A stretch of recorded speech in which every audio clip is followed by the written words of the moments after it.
ඔන්න ළමයි කතාවේ 3 වෙනි කොටසත් අරගෙන ආවා. ඉතින් ගොඩක් අය අහලා තිබුණානේ කතාවේ නම මොකක්ද කියලා. කතාවේ නම තමයි අහිංසක සාවිය. ඉතින් කතාව කියවලා බලන්නකෝ. කතාව ලස්සනයි නම් කතාව ගැන 3 වෙනි කොටස. අනේ ලොකු මහත්තයා කරන දේක් පරිස්සමෙන්. අර ළමයාටත් කරදරයක් නොවන විදිහට කරන්න. ලොකු මහත්තයාට මොනවා හරි වුණොත් මං කොහොමද දරාගන්නේ?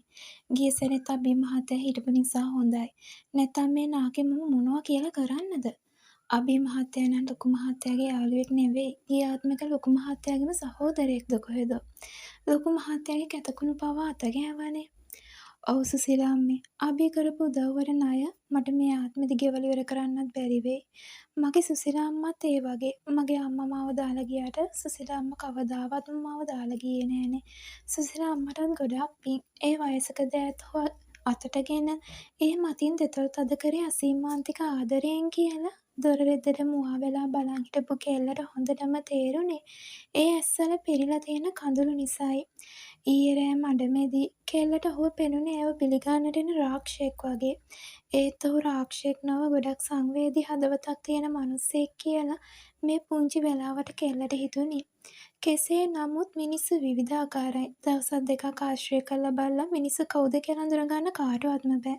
හොඳ මූණ පෙන්නගෙන පණ දෙනවා වගේ රඟපාන කාන්තිලා වගේ විසගෝරු සත්තුත් ඉන්න පුළුවන්. රාක්ෂෝ වගේ කෑ ගහලා හදවත් වලින් අහිංසක මිනිස්සුත් ඉන්න පුළුවන්. කෙල්ලගේ හිතේ එහෙම කියද්දි කෙල්ලට හචින් එකක් ගියේ සාලේ හිටපු සුසිලා අම්මගේ ඔහුගේ දැස් එක විටම කෙල්ල දෙසට හැරෙද්දී. මං ඉවරයි. මං මේ දෙන්නයි කතාව හැංගිලා හං හිටියා කියලා දැනගනීද? කෙල්ලගේ මූණ ඇදුනේ බයකි. ඔතනට වෙලා හොරගල් අහුලන්න නැතුව මෙන්න මෙහෙට ඇවිත් ඉඳ ගන්නවා පිනිදි. මට තමුසෙත් එක්ක කතා කරන්න ඕනි. ඔහු කියද්දි කෙල්ල බිම් බලාගෙනම ඇවිත් ඕන්නසල පුටුවකට බර දුන්නේ. ලොකු වරදක් කරලා අහු වුණා වගේ මූණත් එල්ලගෙනයි. දැන් මෙහෙන් පැනලා යන අදහස අත්හැරගත්තද? නැත්තම් හොරගල් අහුලන්නේ මායි සුසිලා අම්මයි පේන්නේ නැති වෙලාවට ආයෙත් පැනලා දුවන්නද? හැබැයි තමුසේ ආයෙ එහෙම හිතුවොත් හරි මං තමුසේව ආපහු ගිහින් අරුන්ට බාර දෙනවා. එතකොට කඩේ බඩු විකිණෙනවා වගේ තමුසේවත් එක්ක එක දවසට කස්ටමර්ස්ලා දෙන්න තුන්දෙනා සල්ලි දීලා ගනී. ඔහු කිව්වේ කටකොනක නගාගත් සිනහවකිනි. අනේ මහත්තයා මං ආයෙ එහෙම කරන්නේ නෑ. මාව එහෙට නම් ගිහින් දාන්න එපා. අනේ. ඔන්න කෙල්ල ආයෙත් අඬන්නට වුණේ. නවත්ත ගනින් ඔය ඇඩියාව. දැන් එකපාරක් කිව්ව නේද? ඔහු තර්ජනය කරා කියලා ඇස්වලින් කඳුළු වැටෙන එක නවතින්නේ නෑනේ. ඒ කෙල්ලගේ හිතයි. සුසිලා අම්මයි මායි කතා කරපුවා තමුසේ හොරෙන් අහන් හිටියානේ. කෙල්ල ඔළුවේ හෙල්ලුවට බොරු කියලා බේරෙන්න බැරි නිසායි. සුසිලා අම්මේ ගිහින් මෙන්න මේකට කිරි එකක් හදන් එන්න.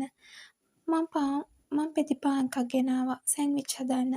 නැත්තම් මගේ කතාව අහලා මේකට කලන්ත දායි. කොහොමත් ඊයේ රෑ ඉඳන් මේකේ කැම වර්ජනය කළානේ.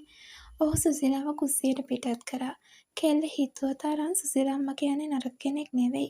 එයා මේ රාක්ෂයාගෙන් එයාව බේරගන්න කතා කරපු එකෙන්ම කෙල්ලට සුසිලා අම්මා ගැන පැහැදීමක් ඇති වුණේ. විනාඩි 20ක් පමණ ඔහු හිටියේ ලැප්ටොප් තිරය දෙසම බලාගෙනයි. කෙල්ලත් පුටුවට බර දීලා බිම් බලාගෙන හිටියේ. හොරෙන් ඒ රාක්ෂයාගේ ඇස් ඇය වෙතට වැටිලාද කියලාත් බලන ගමන්මයි. ඒත් නෑ. ඔහු ඔළුවවත් ඉස්සුවේ නෑ. මෙන්න ළමයෝ මේ කිරි එක බීලා මේ පාන් පෙත්තක් කන්න. මේ ටිකට සැමන් දාලා තියෙන්නේ. ඔය ළමයා සැමන් කන්නේ නැති වෙයි කියලා හිතුන නිසා මේ පාන් පෙති ටිකේම ජෑම් ටිකක් ගෑවා. සුසිලා අම්මා හැම කියද්දි කෙල්ලට පුදුමය. ඈ ගැන සුසිලා අම්මා ගොඩක් හිතනවා. මහත්තයට තේ එක එපා සුසිලා අම්මේ. දැන් බොන්න බෑ. සුසිලා අම්මා දැන් ටිකක් විවේක ගන්න. ඔය කකුල් අමාරු අඩු නැත්නම් අපි සිංහල බෙහෙත් ටිකක් කරමු. අබියම තමයි මට කිව්වේ බෙහෙත් වලින් අඩු වෙන්නේ නැත්නම් එයා දන්න හොඳ වෙද මහත්තයෙක් ඉන්නවා. එතෙන්ට සුසිලා අම්මව එක්ක යමුයි කියලා. මහත්තයාටයි අබි මහත්තයාටයි කවදාවත්ම වරදින්නේ මේ නාකි මාව බලා ගන්නවට පිං. සුසිලා අම්මා හැම කියලා එතනින් ගියේ. ඔහු ලොකු කතාවකට ලෑස්ති වුණ නිසායි කෙල්ල කිරි වීදුරුවත් අතේ තියන කල්පනාවක. ඕක බොනවා පිනිදි. ඔහු කිව්වත් කිරි එක කට ළඟට ගන්න කෙල්ලට හිතුන්නේ ඒ බයට. ඔය සෑන්විච් එකක් කාලා කිරි එක බොනවා. තමුසේ මෙතන ලෙඩ වුණොත් මට උස්සන් හොස්පිටල් ගානේ දුවන්න බෑ. ඊ රෑට ඉඳන් කාලත් නෑනේ. තමුසේට තරහ මාත් එක්ක මිසක් කෑම එක්ක නෙවෙයිනේ. ඒ නිසා කනවා. ඔහු බුබුරාද්දී කෙල්ල ජෑම් මැදට දාලා තියෙන පාන් පෙත්තක් අතට ගන්න කන්නට උනේ. රාක්ෂයෙක් වගේ ඇඟට කඩම් පනිද්දි කන්නේ කොහොමද? පිනිදි සිතින් මුමුණමින් කිරියකිනුත් උගුරු දෙක තුනක් බිව්වට පස්සේ ඔහු නැවතත් කෙල්ල දෙස බැලුවේ. "ඔය සෑන්විචස් කනවා. සැමන් දාලා තියෙන්නේ." ඔහු කියද්දි කෙල්ල එපා කියන ඔළුව දෙපැත්තට වැනුවේ ඈ මස් මාළු බිත්තර සැමන් මුකුත්ම නොකන නිසයි. "ඇයි තමුසෙ සැමන් කන්නේ නැද්ද?" නැවත කෙල්ල ඔළුව දෙපැත්තට හෙළුවේ නෑ කියන්න. කට ඇල්ල කතා කරනවා කෝයි. "මං තමුසෙව ගිලින්නේ නෑ. මං මස් මාළු සැමන් කන්නෑ. බිත්තර? බිත්තර කන්නෙත් නෑ." "ඒ කියන්නේ තමුසෙ නිර්මාංශිකයි." තමුසෙ කේක් කනවද?" "ඔව්." "කේක් වලට දාන්නේ බිත්තර නෙවෙයි වෙන්නැති නේද?" ඔහු එහෙම කියද්දි කෙල්ල කකා හිටපු එකත් හිර වුණේ. කෙල්ල කේක් පෙරේතියක්. ඔහු කියනකම්ම කේක් හදන්නෙත් බිත්තර දාලා කියලා පිනිදිට මතක් වුණේම නෑ. ඔන්න අද ඉඳන් මං කේක් කන්නෙත් නෑ. කෙල්ල නොකන කෑමවල ලිස්ට් එකට ඔන්න මේ මොහොතේ ඉඳන් කේකුත් එකතු විය. අග්නි හොස්පිටල් එකෙන් එද්දි ටිකක් ලේට් වුණා බං. ඩෙංගු නිසා ගොඩක් මිනිස්සු බය වෙලා. පොඩ්ඩ ඇඟ රත් වුණ ගමන් හොස්පිටල් එකට එන අයත් වැඩියි. එක විටම පිනිදි උන් පුටුවෙම පැත්තකින් ඉඳගත් කඩවසම් තරුණයා දිහා පිනිදි ටික මොහොතක් බලන් හිටියා. එතකොට රාක්ෂයාගේ නම අග්නි. නම වගේමයි කොයි වෙලෙත් ඇස් වලින් ගින්දර පුපුරු ගහනවා. කෙල්ලගේ හිත එහෙම කියයි. කමක් නෑ බං. මං උඹට එන්න කිව්වේ මේ වැඩේට මට උඹෙන් උදව් ඕනි නිසයි. අග්නි මචං උඹට මේ දේ කරන්නම ඕනි. ඔව් අබි. උඹ දන්නවා මගේ සුදු නෝනා මගේ පණ ටික කියලා. ඒ තිරිසනා මගේ සුදු නෝනට මොන තරම් වද දීලද? මගේ දරුවා මොන තරම් වේදනාවක් විඳින්නේ නැද්ද? ඒත් අග්නි මේක උඹ හිතන තරම් ලේසි නෑ. උඹ දන්නවා මං ඊට වඩා දේවල් කරලා තියෙනවා කියලා. ඒත් මට ඕනි එකව කොටු කරගන්න. ඌ විඳවන්න ඕනි අබි. පොලිසියට ගිහින් සාක්ෂි එක්ක මිනිහව අල්ලලා දුන්නා. දවසක් යන්න කලින් මිනිහා එළියට එයි. මගේ හිතේ ප්ලෑන් එකක් තියෙනවා. මං උඹට ඒක කිව්වනේ. මට කොහොම හරි මේකව ආර්.ඩී.ගේ ගෙදරට යවන්න විදිහක් හදලා දියා. ඔහු කියද්දි කෙල්ලගේ දැස් ලොකු වුණේ. ඔහුගේ යාළුවාගේ ඇස් කෙලින්ම කෙල්ල දෙසට වැටුනේ ඒ මොහොතේදී. ඔහු ඇවිත් විනාඩි 5-6ක් ගත වුවත් ඔහු අග්නි එක්ක කතා කරා විතරයි. කෙල්ල දිහා බැලුවේ දැනුයි. උඹට පිස්සුද අග්නි? යකෝ මේ පොඩි කෙල්ලෙක්නේ. පිනිදි තමුසෙගේ වයස කීයද? 18යි මහත්තයා. 18යි. ඒ කියන්නේ රස්සාවක් කරන්න පුළුවන් වයසක්. අබි මං කියන වැඩේට මේ කෙල්ල තමයි ගැලපෙන්නෙම. අග්නි මේ පොඩි ළමයෙක්. අවුරුදු 18ක් කියන්නේ මොන පොඩිද? ඔහුගේ දැස් කෙල්ලගේ හිසේ සිට දෙපතුල දක්වාම දිව ගියේ කෙල්ල ටිකක් බයෙන් බිම් බලා ගද්දි. දැන් මේ ළමයා දන්නවද කරන්න තියෙන වැඩේ ගැන? නෑ තාම කිව්වේ නෑ. මං උඹට එන්න කිව්වෙත් මේකිට ඒ ගැන කියන්න. අනේ අබි මහත්තයා දැන්ද ආවේ? ඔව් සුසිලා අම්මේ මං දැන් ටිකක් වෙලා ඇවිත්. මං ටිකක් ඇඳේ ඇල වුණා. මේ කටහඬ ඇහිලායි ආවේ. දැන් සුසිලා අම්මගේ දණහිස් අමාරුව හොඳයිද? අනේ නෑ අබි මහත්තයෝ. කොහේ අඩුවක්ද? දැන් නම් බෙහෙත් බීලා එපා වෙලා. ඔය ලොකු මහත්තයා කියන්නේ සිංහල බෙහෙත් කරමුයි කියලා. ඔව් ඒකත් හොඳයි. මං මහත්තයාට තේ අරන් එන්නම්. අනේ එපා සුසිලා අම්මේ. කූල් මොනා හරි නම් හොඳයි. දෙහි ටිකක් තිබ්බා. ඉන්නකෝ මං මිරිකන් එන්න. කතා බහෙන් හැසිරීමෙන් මේ අයගේ වරදක් පිනිදිට නොපෙනුනි. ගෙදර වැඩට ඉන්න ගෑනු කෙනාට මෙච්චරම ආදරෙන් සලකන එකත් පුදුමයි. පිනිදි තමුසෙ මේ කියන කතාව හොඳට අහගන්නවා. අග්නි කියද්දි කෙල්ල හා කියන ඔළුව හෙල්ලුවා.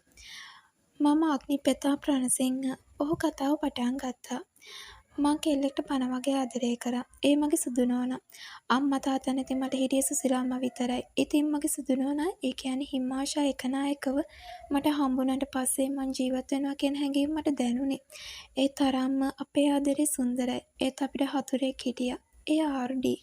නැත්තම් රයන් දිසානායක. මිනිහා සුදු ඇඳගත්ත කළු චරිතයක්. එතකොට මිනිහා පළාත් සභා මන්ත්‍රී කෙනෙක්. ඒ කාලේ මට සල්ලි තිබුණේ. ඒ නිසා මගේ හිමාෂාගේ ඉෆයකට එයාගේ ගෙදරිනුත් ලොකු විරෝධයක් තිබුණා. ඔය කාලේ තමයි ආර්.ඩී ගිහින් හිමාෂාගේ තාත්තට කියන්නේ හිමාෂාට කැමතියි කියලා. ඉතින් මං වගේ සාමාන්‍ය ජොබ් එකක් කරන මිනිහෙක්ට දුවව දෙන්න අකමැති වුණ හිමාෂාගේ තාත්තා පළාත් සභා මන්ත්‍රී රයන් දිසානායකත් එක්ක එයාගේ දුවගේ කසාද තීන්දුව කරා. ඒකට හිමාෂා පොඩ්ඩක්වත් කැමති වුණේ නෑ. කරන්නම දෙයක් නැති තැන අපි හොරෙන්ම කසාද බැන්දා. අපි ඒ පළාතින් මෙහෙට ආවා. මං පොඩියට බිස්නස් එකක් පටන් ගත්තා. ඒත් අපි දෙන්නට ආදරෙන් ඉන්න පුළුවන් වුණේ අවුරුද්දක් විතරයි. එතකොට මගේ සුදු නෝනාගේ 7 වෙනි මාසේ ගියේ. එයා හිටියේ මගේ පුංචි පුතෝ කුසේ තියාගෙන. එයා එනකං අපි දෙන්නම ඇඟිලි ගැහුවා. ඒත් ආර්.ඩී දැනගත්තා අපි ඉන්න තැන. ඊට පස්සේ ගොඩක් ප්‍රශ්න වුණා. ඒ මිනිහා මගේ සුදු නානාව අරන් යන්න හැදුවා. ඒත් මං ඉඩ දුන්නේ. ඒත් උන් මැරයවලා මගේ සුදු නානාව බලෙන්ම අරන් ගියා. ඊට පස්සේ මාත් උන් පස්සේ ගියා. ඒත් අග්නි කෑ ගහලා ඔළුව බදාගත්තේ ඇස් රතු වී කඳුළු එළියට පනිද්දී. අග්නි හරි බං කූල් ඩවුන්. අනේ ඇයි ලොකු මහත්තයා මේ බීම් එක බොන්න. සුසිලා අම්මා ගෙනාපු දෙහි බීම් එකත් එක හුස්මට බීපු අග්නි එතනින් නැගිටලා ඔහුගේ කාමරයට ගියේ කතාව මගින් නතර කරලයි. මචං අබි මෙන්න මේකට කරන්න ඕනි වැඩේ කියපන්. ඔහු කාමරයට ගියා. නංගි මිනිහා ඉන්නේ තාමත් ඒ ෂොක් එකෙන්. ඊට පස්සේ මොකද වුනේ? එදා හිමාෂව බේරගන්න ගියපු අග්නිගේ බයික් එක හප්පන්න ට්‍රක් කාරයෙක්ට සල්ලි දීලා තිබුණා. ඒ ඇක්සිඩන්ට් එකෙන් අග්නිගේ ජීවිතේ බේරුණත් මිනිහා අවුරුදු 2ක්ම හිටියේ කෝම තත්ත්වෙන්. මිනිහට හොඳටම හොඳ වෙලා තාම මාසයක්වත් නෑ. එතකොට එයාගේ වයිෆ්ට මොකද වුනේ? නංගි එදා ආර්.ඩී හිමාෂව පැහැරගෙන ගියා. අග්නිට වුණ දේ නිසා අපිට හිමාෂව අමතක වුණා. අපි හිමාෂව හොයද්දි බරක් වැඩි. ආර්.ඩී හිමාෂව මරලා දාලා. අඩු මේකට ළමෙක් හම්බෙන්න හිටියේ කියලාවත් හිතන්නේ නැතුව උන් ඒ අහිංසක කෙල්ලව මරලා පෙට්‍රල් දාලා පුච්චලා. ඒ වදන් කියද්දි පිනිදි තම දෑත් වලින් දෙකක් වහගත්තේ. ඒ වගේ දෙයක් කෙල්ලට අහන්නවත් ශක්තියක් නැති නිසායි. කෙල්ලගේ ඇස් වලින් කඳුළු කෙට වැදුනේ. ඇයි ඒ මිනිහා ඒ වගේ දෙයක් කරේ? අනේ පව් එයා.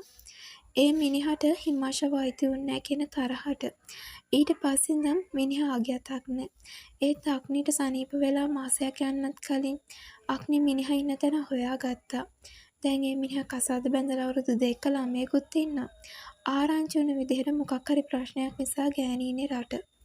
මෙහෙන් ටිකක් ඈත ටිකක් දුෂ්කර පළාතක මිනිහට මිනිහගේ සීයාගෙන් අයිති වුණු පරණ බංගලාවක තමයි මිනිහා දැන් ඉන්නේ. මිනිහගේ පණ තමයි ඒ ළමයා.